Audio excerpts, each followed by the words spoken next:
Okay.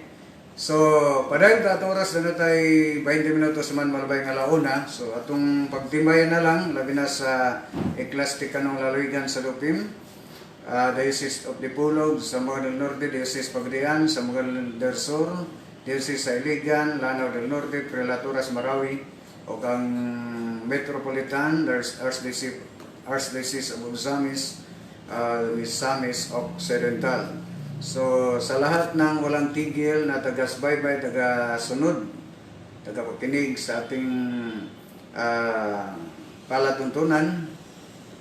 So, magandang araw, magandang hapon, o kaya magandang gabi sa ating mga kapatid sa iba't ibang mga bahagi ng daigdig, iba't ibang bansa, ating mga kapatid na mga OFW Paibalo, mga certified safety members sa Osamis Cathedral Chapter na atay monthly meeting on niyang hapon sa St. Vincent de Paul, Tinago, Osamis City, 6 p.m.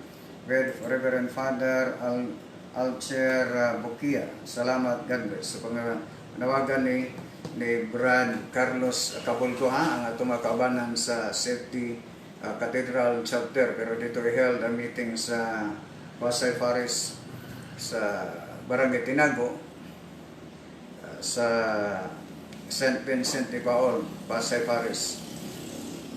Bueno, ating talakayin ngayong araw patungkol sa kailan ba na simula ng araw ng linggo. Ito pong araw ng linggo ang araw ng pamamhinga o pagsamba ng natin bilang mga Kristiyanos. Sa ating mga kapatid ng mga Judaism, yung mga kapatid natin mga Seventh-day Adventist made in US, natatag ni Ellen G. White noong 1863. Kanilang araw ng pamamahinga is ang ikapitong araw. Tapos na natin na tinalakay last Sunday patungkol sa ikapito ng araw, ang araw ng pamamahinga at pagsamba ng ating mga kapatid na mga Judaism. Judaism is the religion of Jews. Christianity is the religion of Jesus Christ according to the World Almanac.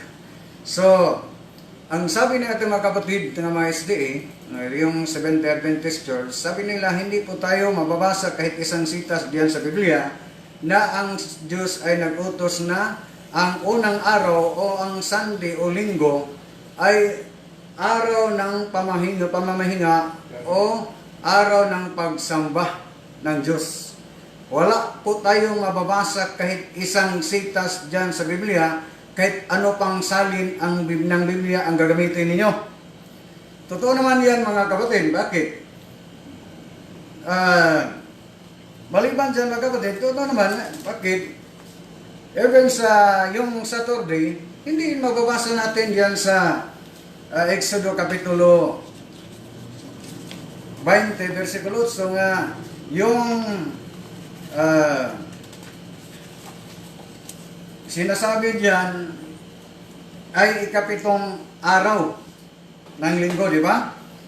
Kung gagamitin natin ang saling Hebrew, in which the Old Testament o Lumang Tipan sinusulat ng Hebrew, kung ating babasahin, wala po tayong mabasa na ikapitong araw sa Hebrew Bible. Sa Exodo Kapitulo 20, versikulo 8, kung ating babasahin sa kung ating babasahin sa Hebrew, sa kawer et yung hasabat lakad din zo. Kung ating tingnan ang sa English translation mga kapatid, remember the day Sabbath to keep it holy. So malinaw mga kapatid na sa Hebrew Bible wala po tayong magbasa na seventh day. Ang mababasa, remember the day Sabbath to keep it holy. So wala po tayong mababasa ng Saturday. Di ba? Oh. So, Pero kung ilang babasahin ang Today's English Version o King James Version, may mababasa na ikapitong araw ang pamamahinga. Di ba? Kung atong babasahin. Pero ang tanong mga kapatid, kailan ba naisulat ang Exodo? Naisulat ni Prophet Moses 1512 BC. Noong nitong taon, yung taong mga kapatid, 1512 BC, hindi pa na pangangalan ang mga araw. Kailan ba nalagyan ng pangalan ang araw? Na araw? 630 BC na po mga kapatid. So, sa Exodo, wala pa yung Saturday na ika-7 araw. So, ang Sunday, wala pa rin. Kaya hindi pa napangalanan ang mga araw panahon sa creation. So, kung ating babasahin mga kapatid, maraming mababasa natin sa sitas sa Lumang Tipan na ang araw ng unang araw ay araw ng pagsamba. Kung una natin gamitin mga kapatid, ang sulat sa Lumang Tipan sa bilang 28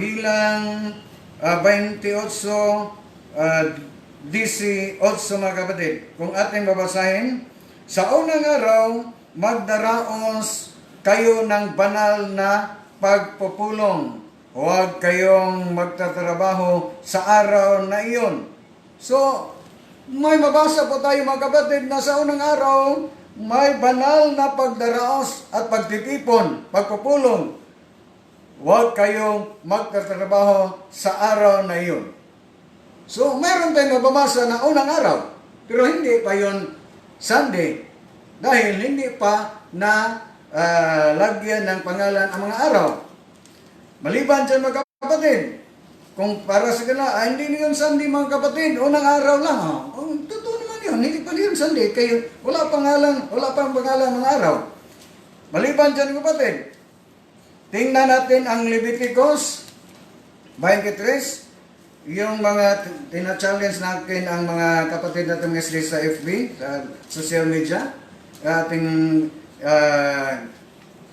challenge natin sila ng friendly discussion na ating papatunayan na ang unang araw ay sugo ng Diyos na pagsimba at pamamahinga.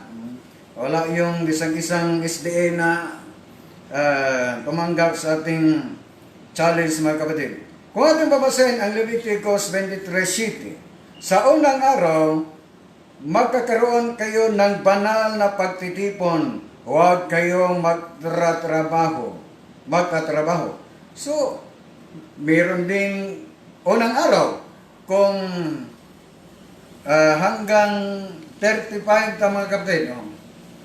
35, sa unang araw, magkaroon kayo ng banal na pagtitipon at huwag kayong magtatrabaho.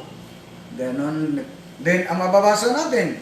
Pero sabi nila, hindi yun unang araw ng linggo kung weekly, Sabat mga kapatid. Kaya para sa kanila, yung unang araw para yun sa mga fiesta. Ating granting without meeting, kung para sa kanila hindi yun ang unang araw na tinatawag nating weekly Sabat. Hindi pa natin malaman ang weekly ba Sabat ba yun mga kapatid. Yung itong ang araw ng pamamahinga, ang ikapitong araw. So, ang ikapitong araw, hindi ibig sabihin mga kapatid na weekly Sabat yun. Di ba? Magkaiba yung araw na ikapito na pamamahinga. Di ba? Ang araw na ikapito, pero yung ikapitong araw, so, like, halimbawa kapatid, magsimula tayo ng pagbilang araw ng Martes. So ano bang ikapitong araw sa Martes? Di ba? So, anong ikapitong araw pag magsimula tayo ng pagbilang? Di ba? Araw ng Lunes. Di ba? So, magkaiba yung ikapitong araw at araw na ikapito. Ang araw na ikapito, yun tuturin nating weekly Sabbath. So, kung para sa kanila hindi yun weekly Sabbath, lalong-lalo na hindi yun weekly Sabbath yung Exodo 28, okay, wala pa yung ating nababasa kagana sa Hebrew, walang mababasa natin ikapito eh. Ang mababasa lang, the day Sabbath to keep it holy. Walang mababasa na ikapito.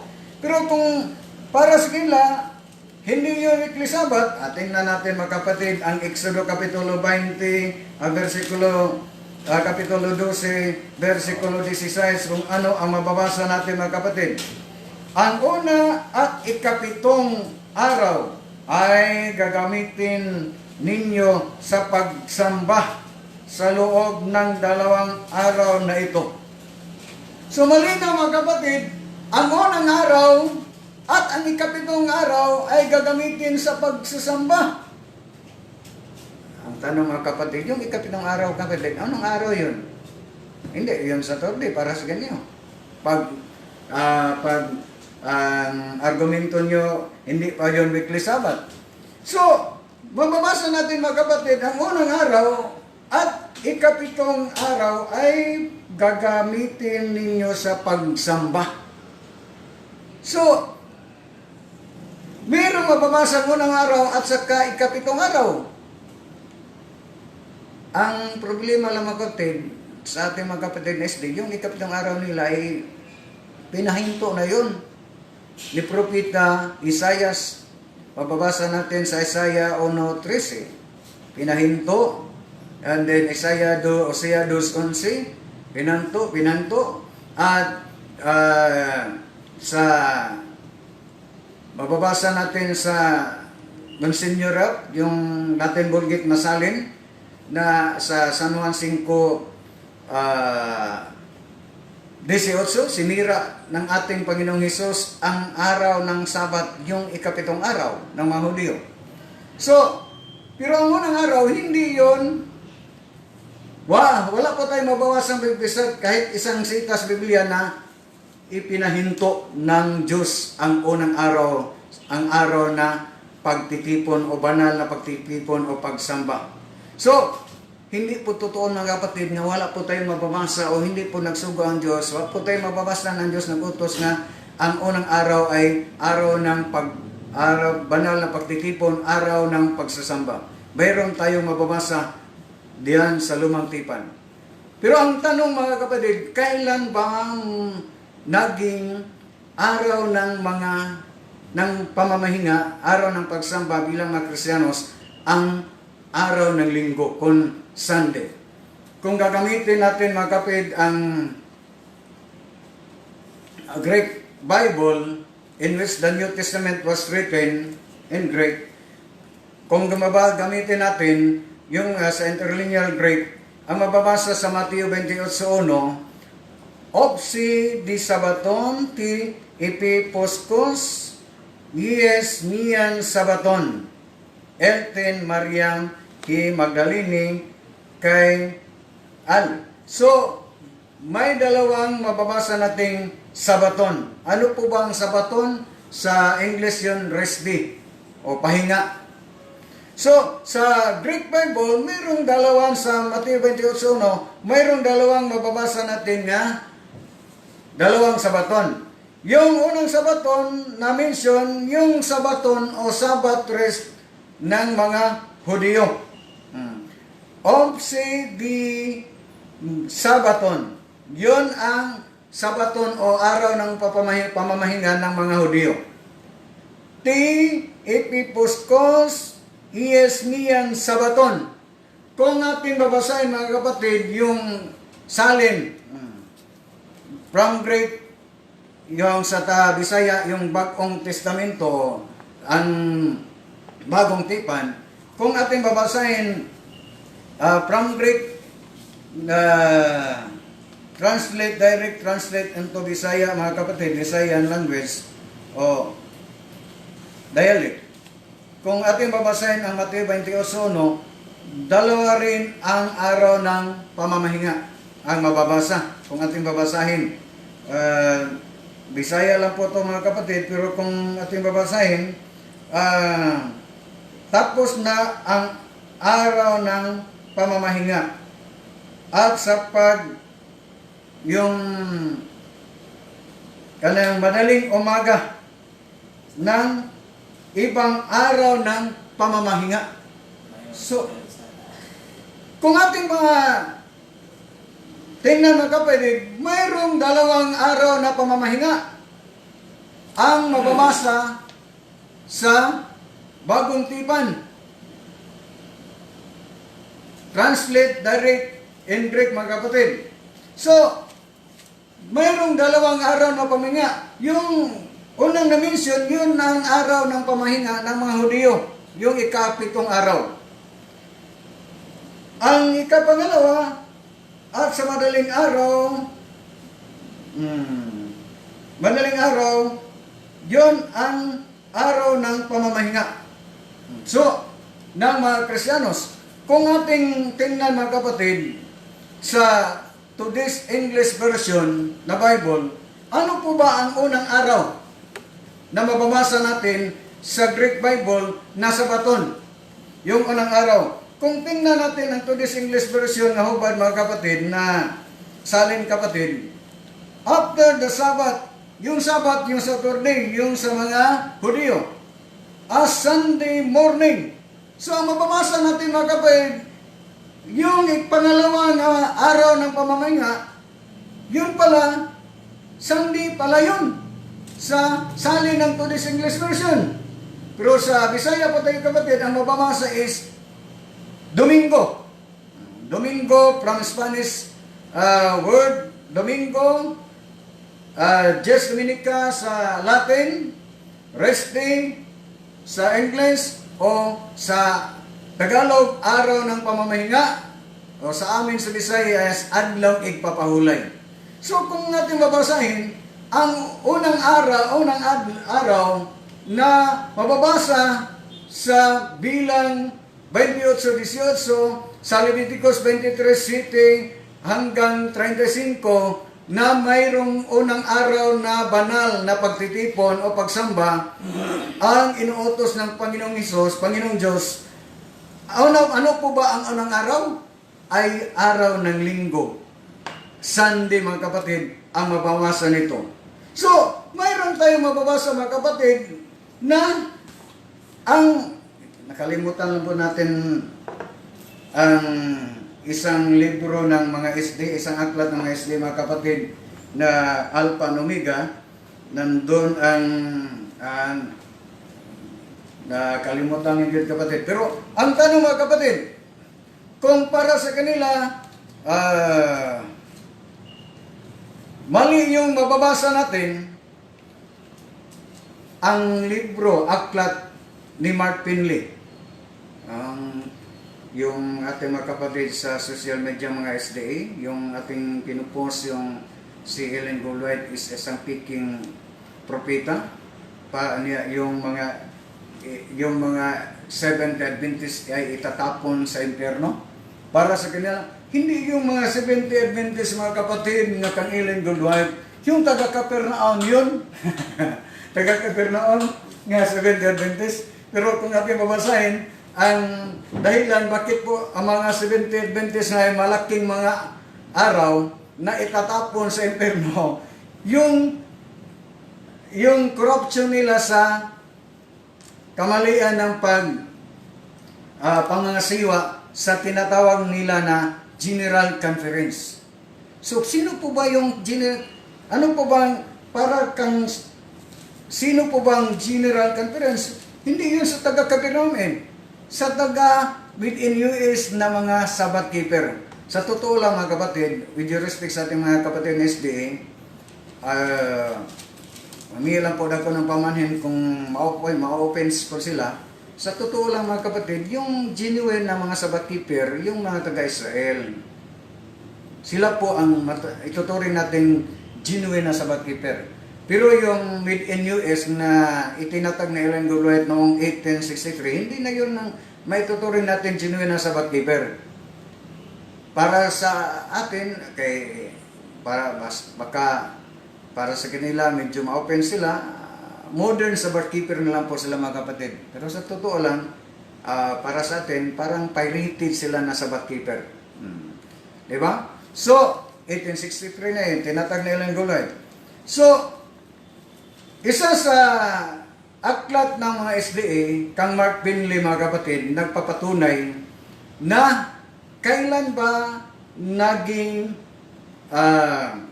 araw ng pamamahinga bilang mga Kristiyanos ang unang araw ng linggo, kung gitawag o first day of the week. Kung ating babasahin nito sa Revelation chapter 1 verse 10, yun ang para sa kanila raba, yung Revelation chapter 1 verse 10, hindi yun araw ng linggo, ang araw ng kanang katapusan yung paghukom. ang para sa kanila, hindi yun araw ng linggo mga kapatid, araw yun ng paghukom. Na sino po ba ang ating paniniwalaan? Ang mababasa natin sa Biblia, ang daming sitas natin mababasa sa Biblia, kahit ano-anong nangasalin sa Biblia ating mababasa, na ang Revelation chapter 1 verse 10 is first day of the week. Sa Latin Vulgate is Domingo. Sa ibang mga salin, mababasa natin ng Sunday. So, ang daming mga salin ng Biblia na nagpapatunay mga kapatid na ang Revelation chapter 1 verse 10 is araw ng first day of the week. At tayo muna ang babasahin yung hindi yun Catholic Bible pagkapatid, ha? Protestant, The Voice Bible. Protestant ito nga salin na Bible. Hindi yun sa maituturing natin Catholic Bible. Kung ating babasahin ang chapter 1 verse 10 sa Revelation, ang ating mababasa mga kapatid, I was in the Spirit on Lord's Day. Yung Lord's Day sa araw ng Panginoon. The first day of the week. So, malinaw mga kapatid na ditong salin ng Biblia, first day of the week, ang tinutukoy sa Revelation chapter 1 verse 10. Kailan ba naging araw ng pagsamba at pamamahinga ang araw ng linggo, kung ng araw ng tinatawag nating first day of the week mga kapatid? Ang ating pasasagutin ang aklat ng SDA, ang author, ang compiler nito, ang kanilang vice president sa kanilang general conference na si Mark Pinley mga kapatid, isang pastor ng SDA na si Mark Pinley. Ang author nito, hindi niya, kung ating babasahin para sa kanila, ang ilang mga palusot mga kapatid, pangangatwira nila, hindi yun ka Mark Pinley mga kapatid, quotation lang yun. Isag kayo pa ang magbasa mga kapatid, hindi yun quotation kung ating babasahin. Ating babasahin ang The Almost Forgotten Day nga aklat ni Mark Pinley, author and compiler, sa page 95. Kung ating babasahin, questions and answers about the Sabbath. Question and answers about the Sabbath. Kung sandali lang mga kapatid, ha?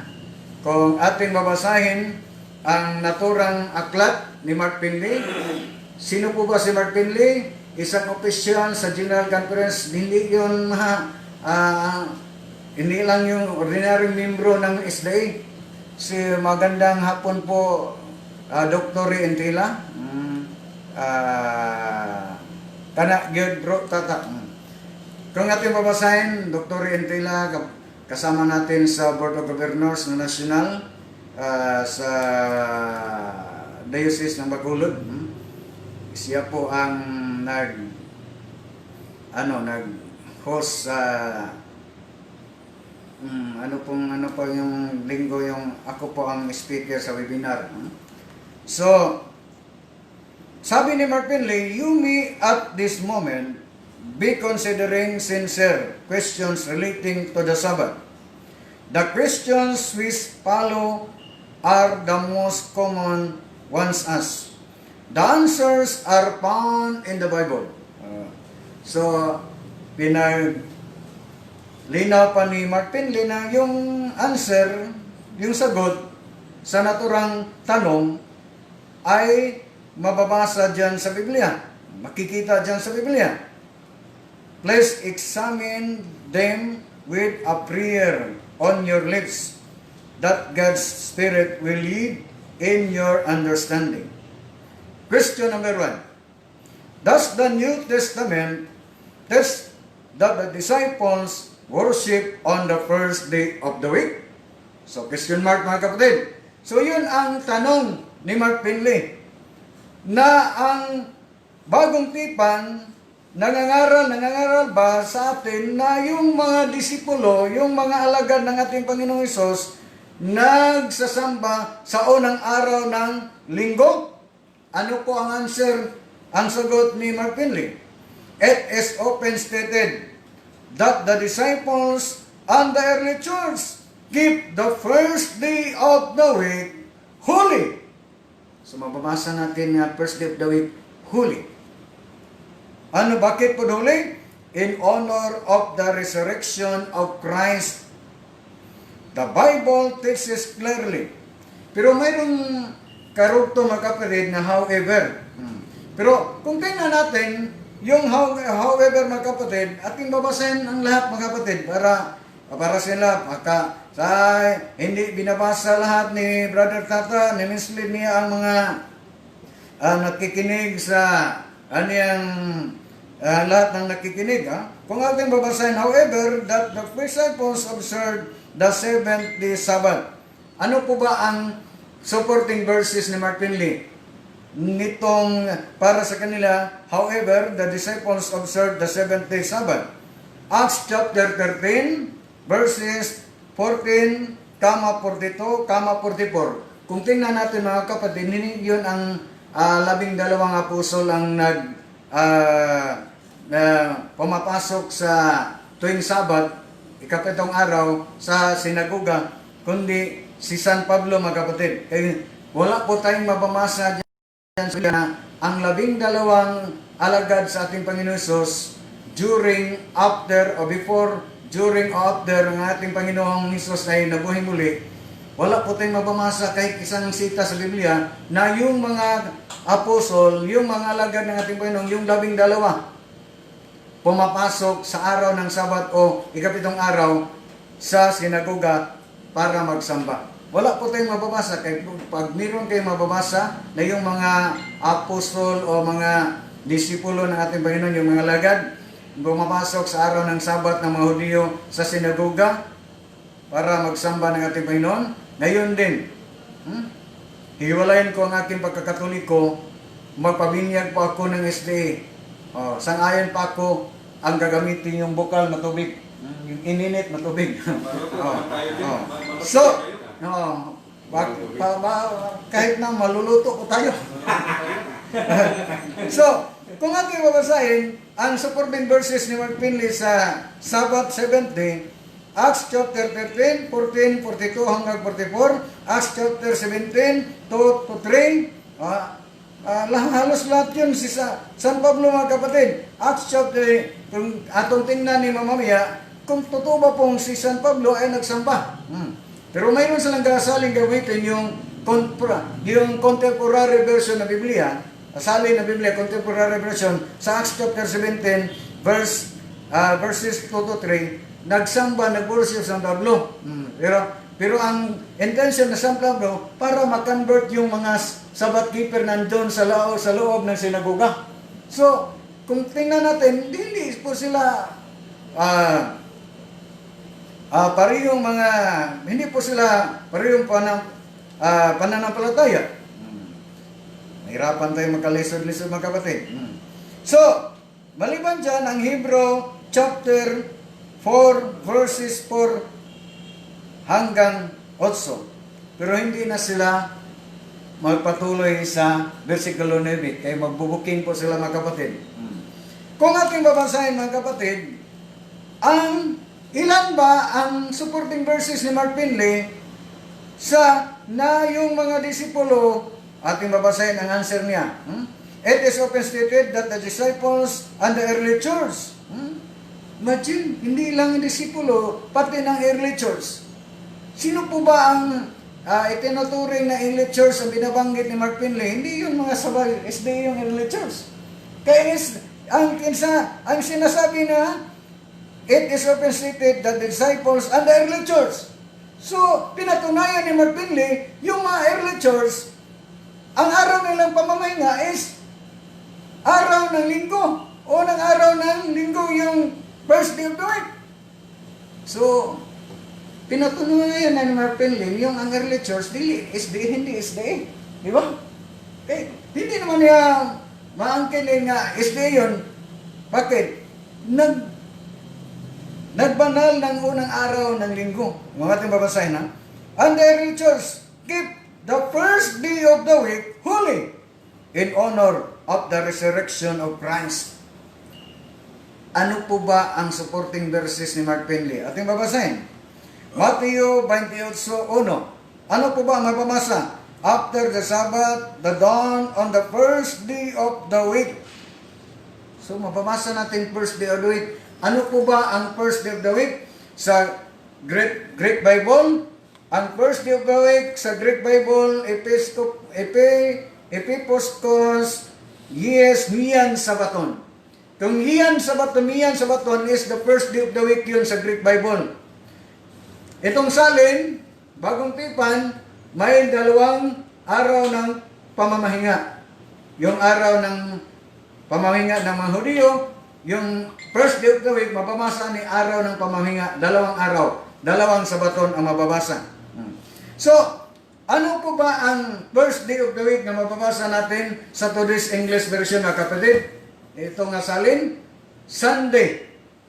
Kung ating babasahin, ang Mateo 28:1, after the Sabbath, yun ay kapitong araw.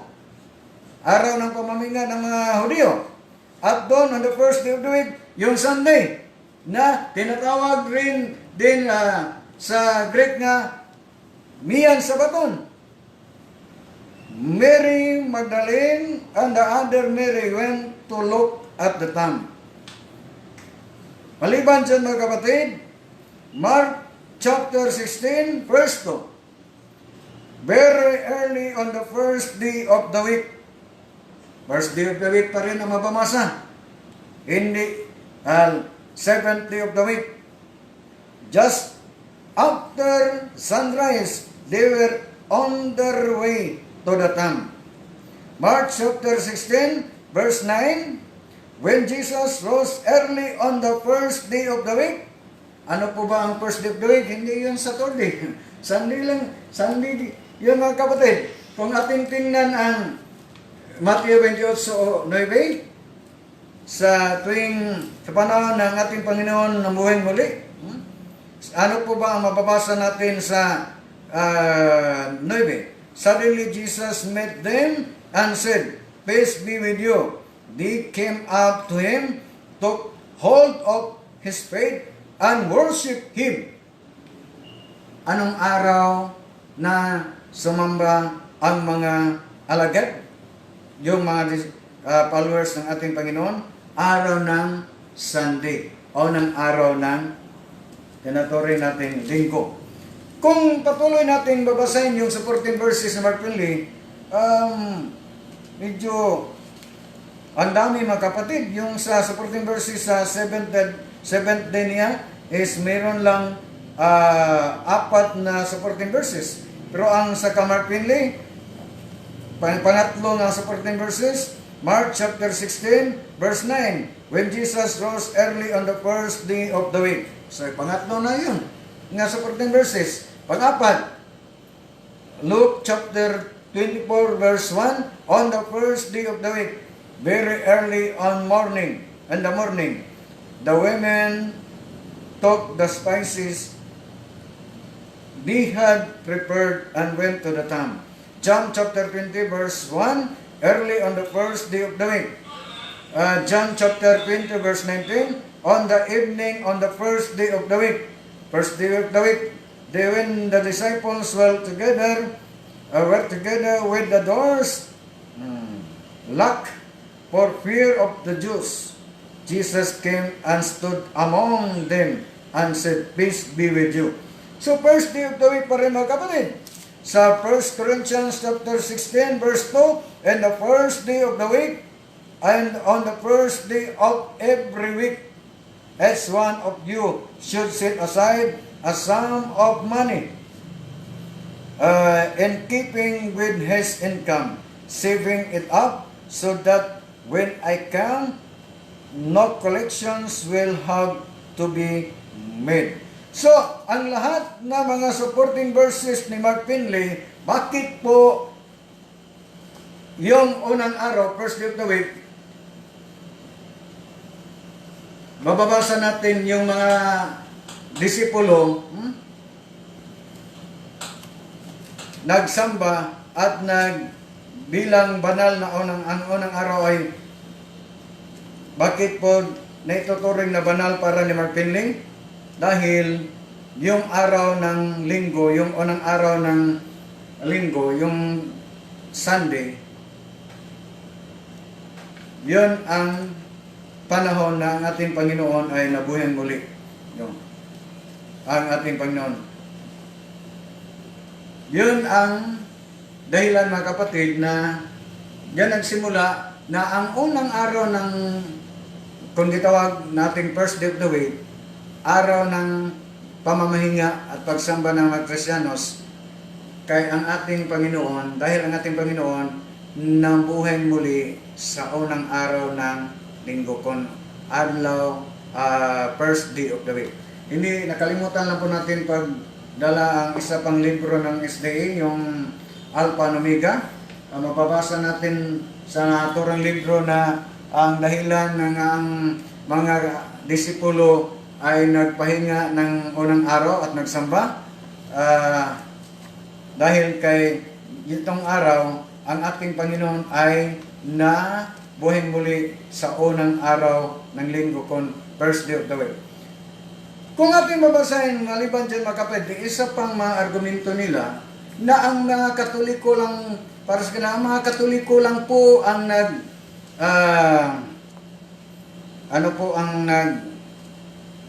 transfer sa Tagalog. Ang mga Katoliko lang po ang nagpaiba mula sa ikapitong araw parang maging unang araw ang pagsimba. Yung mababasa nila sa Today's English Version, yung mababasa, mayroon pa tayong mababasa na 70. Pero kung ating babasahin ang sa Greek Bible, in which the New Testament was written in Greek, kung ating babasahin ang Hebrew chapter 4 verse 9, kung ating babasahin mga kapatid,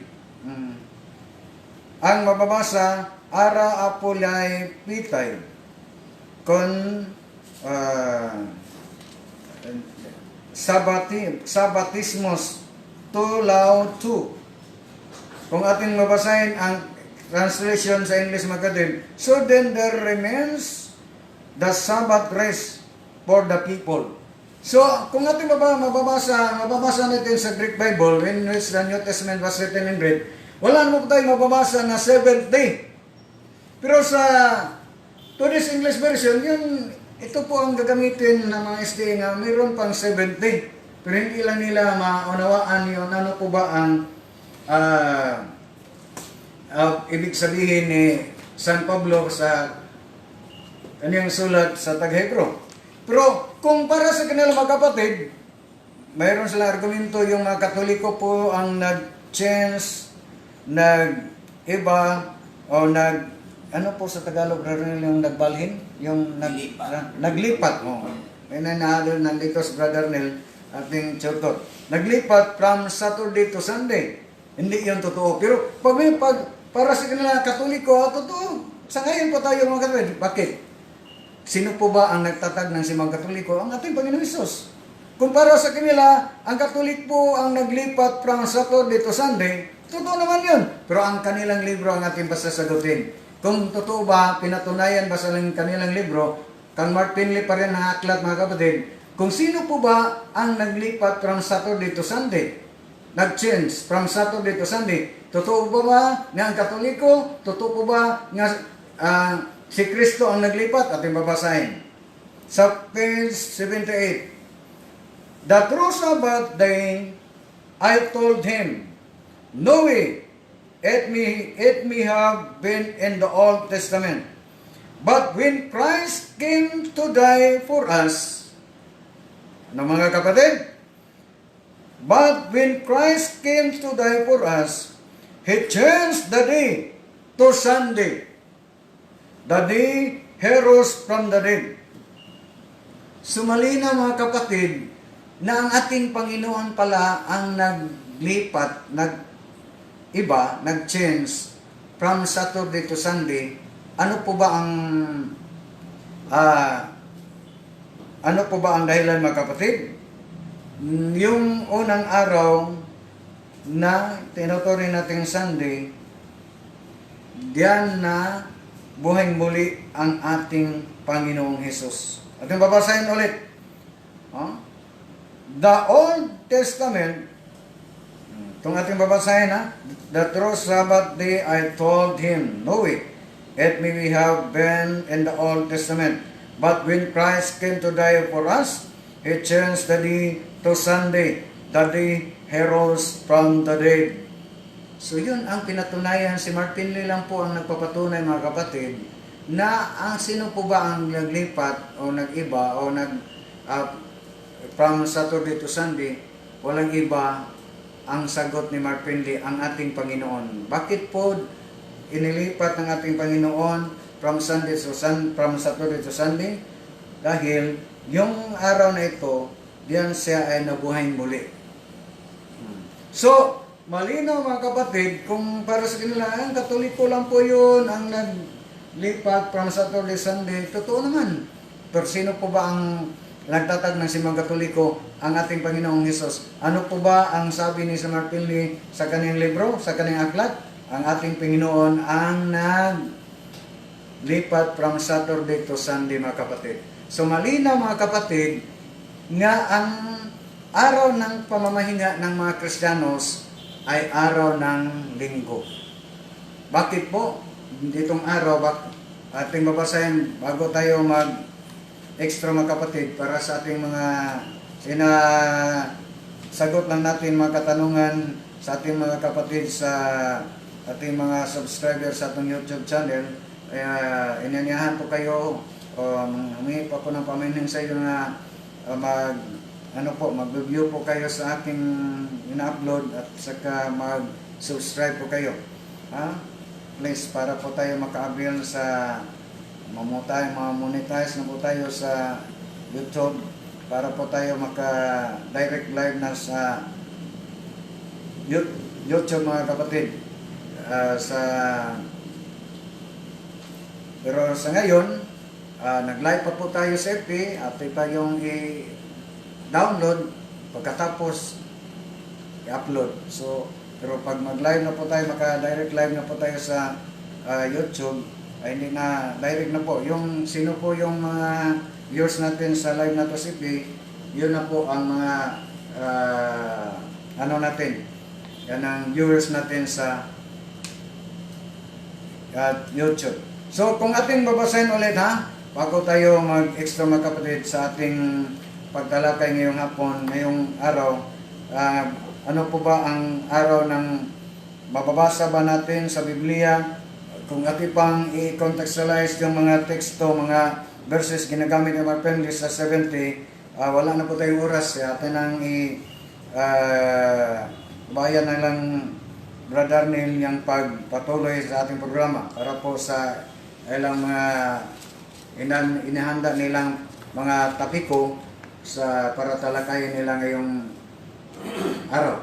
So, at nilang munang babasahin ulit, kailan po ba naging araw ng pamamahinga, araw ng pagsamba, o ng araw ng linggo, kung o ng araw ng first day of the week? Ating babasahin ulit ang pinatunayan ni Martin Lee. Question and answers about the Sabbath. Question number 1 ng yung the almost forgotten din na after ni Mark Finley. Si Mark Finley ay isang Vice President sa General Conference ng mga kapatid natin mga Seventh-day Adventists yung made in US.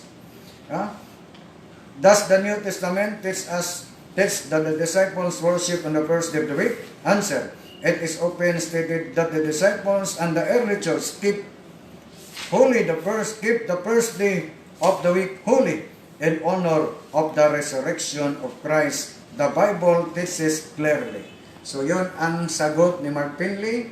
Si Mark Finley lang po ang nagpapatunay na yung unang araw o first day of the week, yun ang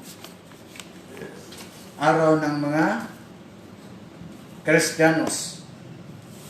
Yun, sa panahon yun, yung ating mga kapatid, ang mga apo, ang mga alagad ng ating Panginoon, sa muling nabuhay ng ating Panginoon, yun ang araw sila nagsamba sa first day of the week. So wala po tayong oras na pagpapatuloy, ating ipapatuloy silang Brother Neil, pero akin na yung aking kuhan. Pero si Jong Sedinyo, ating kapatid na safety sa Diocese of Pagadian, atin na lang ning re-replyan sila po maya. Salamat sa lahat. Magandang hapon sa lahat. Brother Neil. At yan sa muna. Bueno, salamat bro ta. Itong si Tata, mabihasa sa Tagalog. Dito naman tayo. Alika, Peter, at saka boy. Nay. Bueno, may napon mga Exxon. Dito na punta sa lingwahe na Bisaya. Yan. Ato sa ikuan-check. Ikaw sa imo, Peter. Kaya na itong boy. Anong ikuan request naman lang. Ihanda po natin ang mga kayamanan para patuloy tayo sa ating programa. Sige, sir. Sir. Dagang sa mga salamat usap. Padayon ta sa tuwang programa ang Diribos Pagkoo.